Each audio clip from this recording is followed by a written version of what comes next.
Good Morning Business, French Tech. Notre French Tech ce matin s'intéresse à l'endormissement au volant. C'est Nicolas Vera qui est avec nous. Bonjour. Bonjour. Président de Corfortech, et donc votre technologie lutte contre l'endormissement au volant et vous allez nous expliquer comment elle fonctionne. Vous arrivez à identifier les signes de l'endormissement bien avant que le chauffeur, par exemple, s'en rende compte. Oui, absolument. Donc Corfortech est la première solution mondiale de prévention de l'endormissement au volant. On le fait grâce à notre application mobile qui va pouvoir transformer une information récupérée par un bracelet, par exemple, qui est l'information du cœur. Et on va la transformer en information d'endormissement, ce qui nous permet de mesurer les signes, et vous l'avez très bien compris, 20 minutes avant les signes visibles de l'endormissement. Donc quand on va vous prévenir... 20 minutes avant quand même. Ça, absolument. Simplement en mesurant la manière dont le cœur évolue. Exactement, la façon dont le cœur évolue, c'est ce qu'on appelle la variabilité cardiaque, et nos partenaires du centre hospitalier de Lille travaillent sur ces questions depuis 20 ans maintenant, et donc nous ont permis de développer ce nouveau produit qui permet non seulement de mesurer en fait l'état d'endormissement, mais aussi de donner des informations très importantes aux gestionnaires de flotte. Pourquoi ? Parce qu'on va pouvoir mesurer aussi dans quel contexte ça se passe. Est-ce que vous rouliez sur autoroute ? Quel temps il faisait ? Quelle heure il était ? Et donner une information globale sur pourquoi votre flotte subit des épisodes de fatigue et ainsi corriger en amont les signaux. Vous parlez de flotte parce que votre cible, c'est vraiment les transporteurs, les chauffeurs routiers, plus que le grand public aujourd'hui ?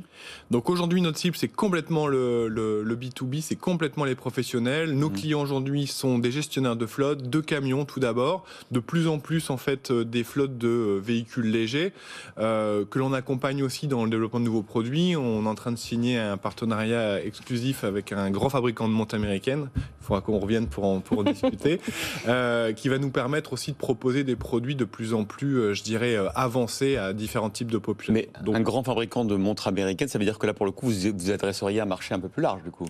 Donc on s'intéresse absolument au marché de plus en plus large, même si notre premier focus, ce sont les professionnels.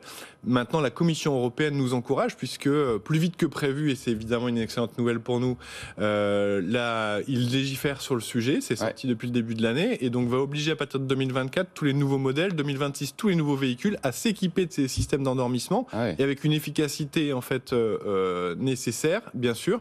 Bonne nouvelle, on est 2 fois plus efficace que ces normes, donc on continue à les pousser à aller plus loin, ce qui nous a amené à avoir un partenariat de premier plan avec un constructeur et un fabricant et un équipementier automobile pour les 3 prochaines années. Là, quand il s'agit d'équiper un véhicule réellement à la base, on n'est plus dans le bracelet, on est dans l'intégration du système, carrément dans une partie de la voiture, la ceinture, c'est ça ? Donc exactement, donc nous, ce qu'on fait, c'est bien du logiciel, on va transformer cette information, on a la chance d'avoir des fabricants de capteurs qui mûrissent et qui aujourd'hui sont capables de proposer des capteurs sans contact, et donc qui vont se mettre dans le siège, dans la ceinture, et nous on pourra toujours récupérer cette information, l'améliorer et la transformer dans notre valeur ajoutée qui est le niveau de fatigue. Alors, ce qui est intéressant ce matin, c'est que vous annoncez une levée de fonds de 3,5 millions d'euros et le soutien financier du gouvernement dans le cadre de France Relance. Alors, évidemment, ça nous intéresse beaucoup parce qu'on vient de décrypter avec Emmanuel Le Chypre le fait de savoir si le soutien public était utile, si c'était pas de l'argent jeté par les fenêtres, si c'était vraiment le rôle de l'État. Un cas concret avec vous, c'est dans le cadre de France Relance, pas de France 2030, mais en quoi c'est effectivement ce type de soutien d'instances publiques est essentiel pour vous développer. Est-ce que vous n'auriez pas pu faire sans ? Alors écoutez, en tout cas, une chose est sûre, c'est que je dirais les circonstances pour nous sont vraiment très favorables. On arrive je dirais, au croisement de chemins très positifs. Tout d'abord, la Commission européenne qui légifère. Et puis on arrive sur, je dirais, un plan de France Relance.